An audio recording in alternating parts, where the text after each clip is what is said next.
In this video, we are going to talk about how to work through resistance while healing the fearful avoidant attachment style. I am Pauline and I am so happy you are here because resistance, it's one of the hardest things to work through as you're healing the fearful avoidant attachment style, because everything about it says stop, don't go there, stop right where you're at and stop what you're doing. And it's really hard to go beyond that, and just understanding it a little bit more might really help you. So that's what we're going to talk about today, and I'm excited. I'm actually excited. We are going to talk about two types of resistance, because you have the resistance that comes from triggers, and that can come up in any moment, and you have the resistance to healing. So that's also very common, very normal, and we are going to talk about both of these, and also ways to work through them and heal them. So first of all, resistance feels like you're closed off, numb. It can feel empty.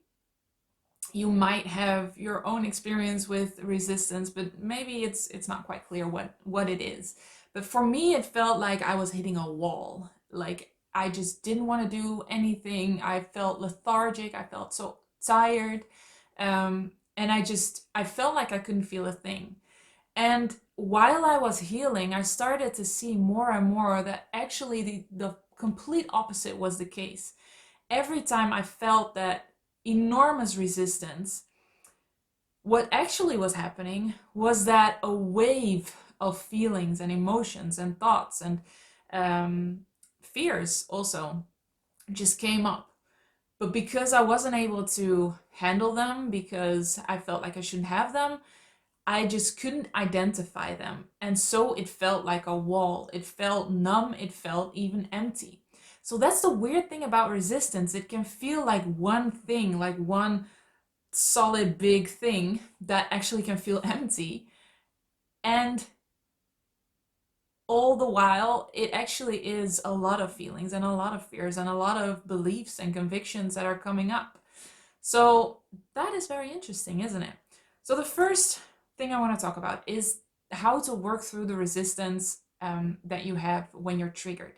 And this one is so gnarly because you can get triggered in any moment. And the more you heal, the more you will notice that these triggers become less and less. But I remember when I was in the midst of the crash state, as I call it, of the fearful avoidant attachment style. So that was like the worst part of it. I would get triggered again and again and again and end up in that crash state, just completely numb, closed off, and at the same time feeling very fearful and anxious. But it felt like my life was kind of a minefield as I was going through it. And a lot of times, being triggered felt like a lot of resistance, like just closing off, not wanting to do anything, getting really tired. That was one of the symptoms I had. I'm actually not sure if that's everybody. That was just kind of like my go-to from my body when something felt unsafe. But I wasn't aware that that was what it was, that I felt unsafe. I just thought, I don't want to do this, so this is wrong. Maybe you recognize this. Let me know in the comments below, because I love to hear. So actually, while you're feeling numb and closed off, a lot is happening in your body. Your fear system is on. Your fear brain is working. And the main thing, what is happening while you feel all that resistance when you're triggered by whatever it is, maybe your partner is coming too close, or he or she said something, or you thought something and then you felt something, and it doesn't matter what it is, but the resistance always comes when you feel or think something you're not supposed to be feeling or thinking according to you.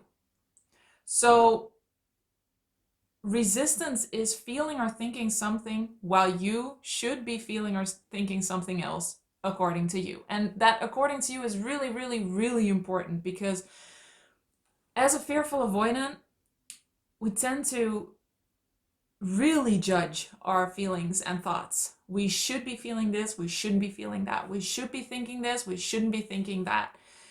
And that's a lot of control you're trying to have over your feelings and your thoughts, which always just come and go.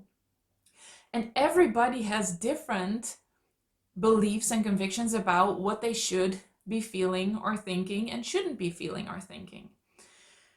So that makes it your own kind of set of triggers. And that's why I say according to you, because the truth is, the deepest truth is, all your feelings and all your thoughts are 100% okay.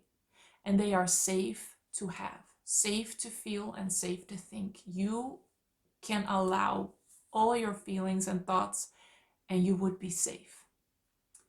And I really, really, really want you to know that, because as fearful avoidants, we give so much power to our feelings and our thoughts. And I so wish for you to take some of that power back by not trying to control your feelings and thoughts, but allowing them, just completely allowing them to be there. And you will see as you heal more and more that these feelings and these thoughts that you were so scared of, that you had all these stories and meaning around that, what they meant, that all of that was just the illusion of fear. And it is such freedom to not have those shackles anymore, to not be bound anymore by what you should be thinking and should be feeling and shouldn't be. So these triggers will happen. And as I said, as you heal more and more, they will be less and less. Your life will be less of a minefield. But while you're still being triggered, and that is completely normal also during the healing process, it really helps to know how to work with the resistance instead of not wanting it to be there, because that's what we do. The resistance comes when we don't want to feel or think something, or we think we should be feeling or thinking something else. And then you feel this resistance, and you probably have judgments about the resistance too. I shouldn't feel this resistance. So you're shooting yourself even more. And it sounds simpler or lighter than it is, because it can feel so tense and dense and hard to not allow yourself to feel something and to judge that resistance then too. So the first step in healing and working with the resistance, because working with it will eventually work through it. By working with it, you will work through it. And if we keep saying working through it, you keep saying, affirming that the resistance shouldn't be there. That resistance is there to help you, and that sounds ludicrous if you have this a lot and you don't want it to be there. But it's there to help you. It's there to keep you safe. So the first step is to allow the feelings as well as you can, as best you can, and get curious. What's beneath it? And I remember, because I was going back to when I felt this a lot, just to make sure that I really got to the depth of it. And I remember that when I felt that resistance, I felt like if I would allow it, if I would just allow those feelings, nothing would happen. So just to give you a concrete example, I had this when I had to do something that I was actually afraid I would fail in. So I wouldn't even only be in my relationship.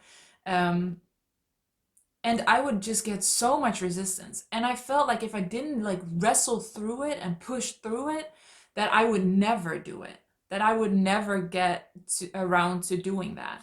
And to give you an example in relationships, if I would feel resistance in my relationship with Aryan, who is now my husband, then my boyfriend, I felt like I had to push through it, or I wasn't allowed to feel this and I should be pushing it away, because if I allowed it, I would acknowledge that it was that my relationship wasn't right. Or if I would allow it, I would never come out of it. Like I would always be cranky, because I would get cranky if I felt resistance. Um, and so my relationship would fall apart.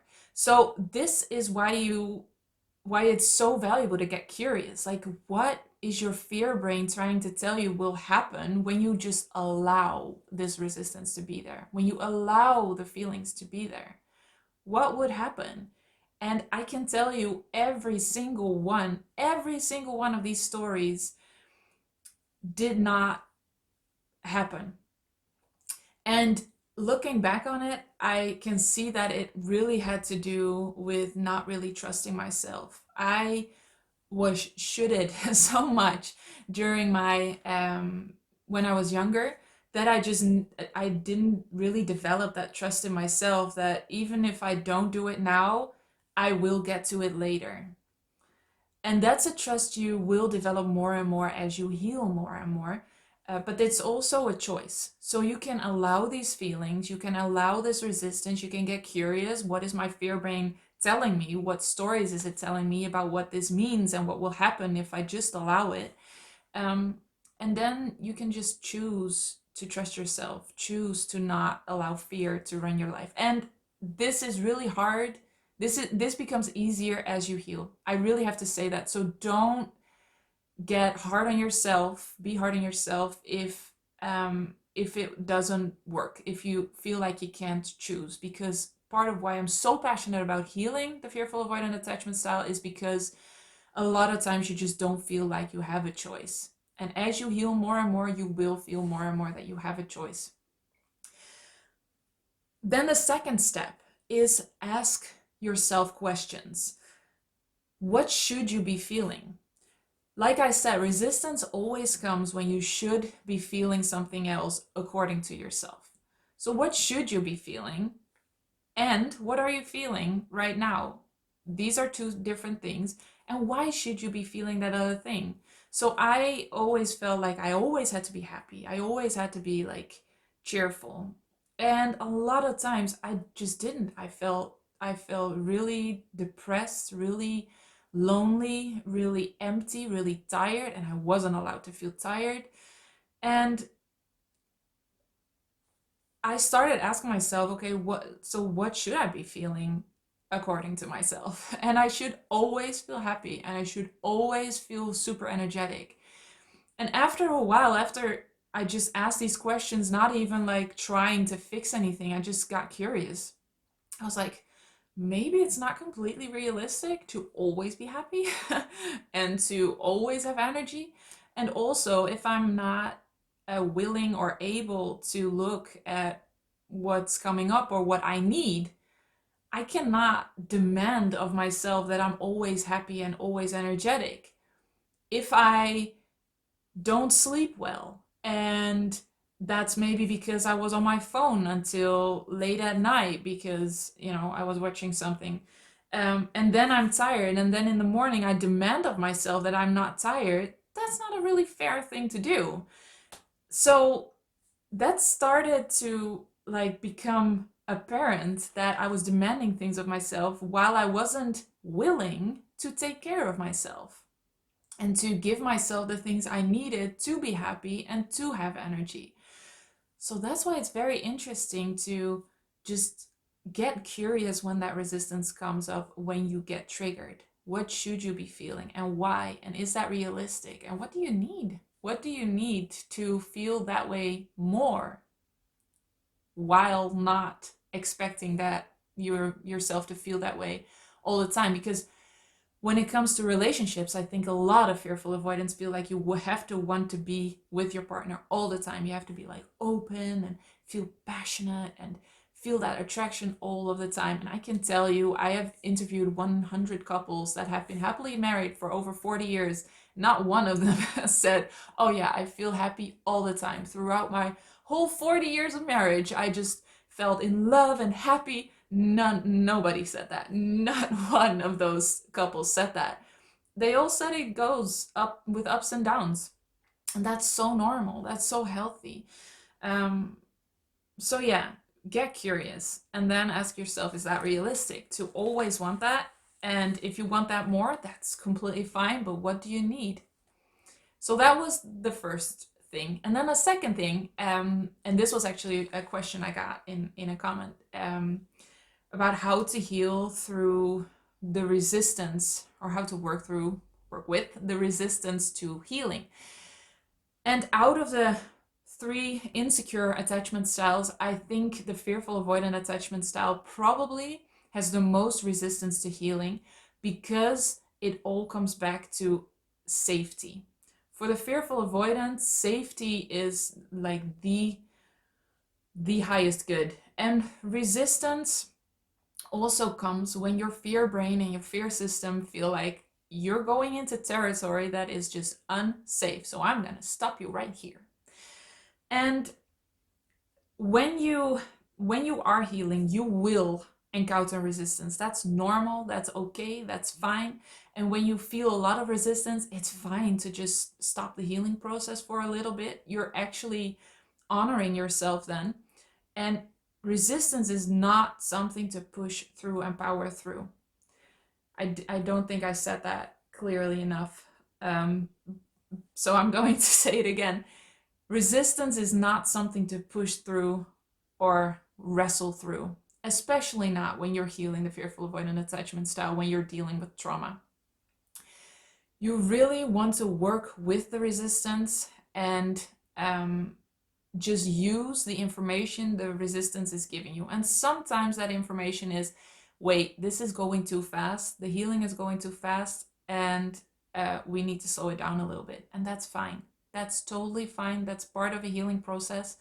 And when you're ready, you will feel that urge or nudge to start healing again. So I want you to know that when you do want to keep going in healing and you encounter resistance, it's also very important to get curious. Allow that resistance to be there. It's okay for it to be there. It's safe to allow it. It really, really, really is.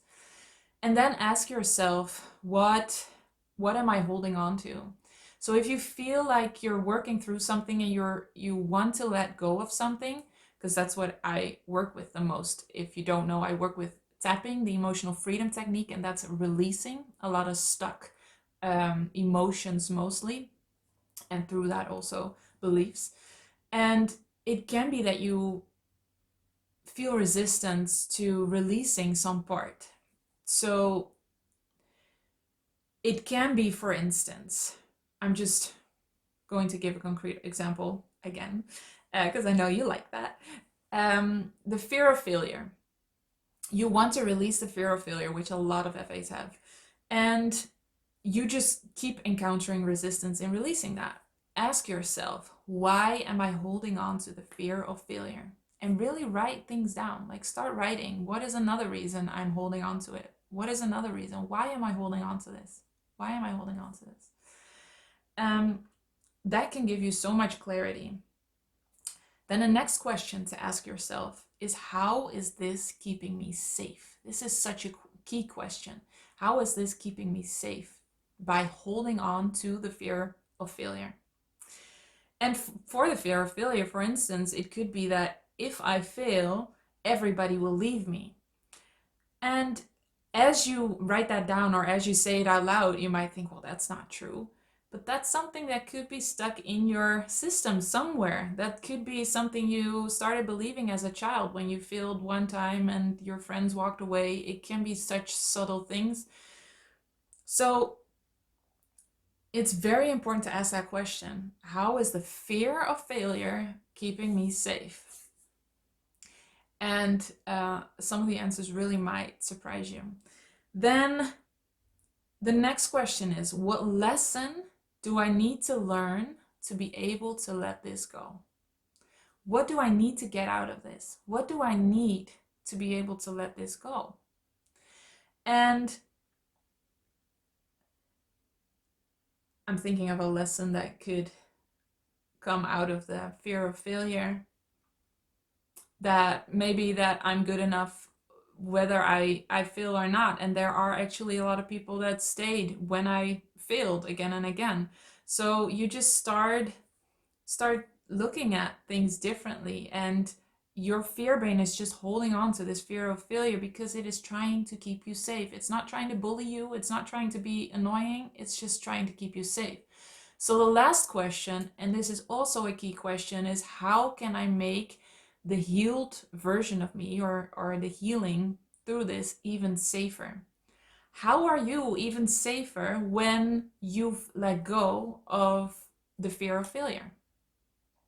How would you be safer? For me, if I would think of something, it would be I would be stronger. I would try out more things, so I would get more experience, and so I would be able to handle more things. I wouldn't be how do you say, knocked down so much when I feel like I'm failing and then feel like I'm retreating. So it's easier to reach out and ask for support. So there are a lot of ways where I'm actually even more safe when I let go of that fear of failure. And when your fear brain sees that clearly enough, it is so much easier to heal. So when your fear brain sees that healing is actually safer, and the healed version of you is actually safer than you are right now, it makes it so much easier to heal. And this is what is missing a lot in a lot of therapy. There are so many wonderful therapies out there, so I'm not saying they're wrong in any way, but I just noticed in myself and the girls I'm helping, girls and men I'm helping, that this is missing so often, that safety part. So this is what I'm diving really deep into in my online program that will come out probably towards the end of the first quarter of this year, 2022.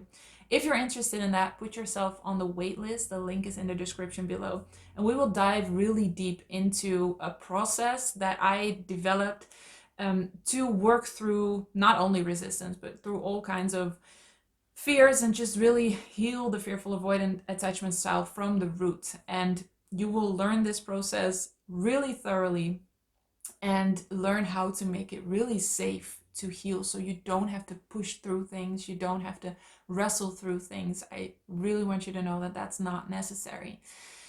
And then you can experience so much more freedom and calm and security within yourself and love within yourself without trying to get it from the outside world or trying to control the outside world. All right, I really hope this was valuable to you. Let me know in the comments below if it was. If you're curious if you're actually a fearful avoidant, you can do the quiz that's in the link in the description below. And again, if you want to be notified when my program opens up, put yourself on the wait list. That link is also in the description below. Let me know if this was valuable, if it really helped you, and if you have any insights about resistance and how you work through it, let us know in the comments below. All right, see you next time.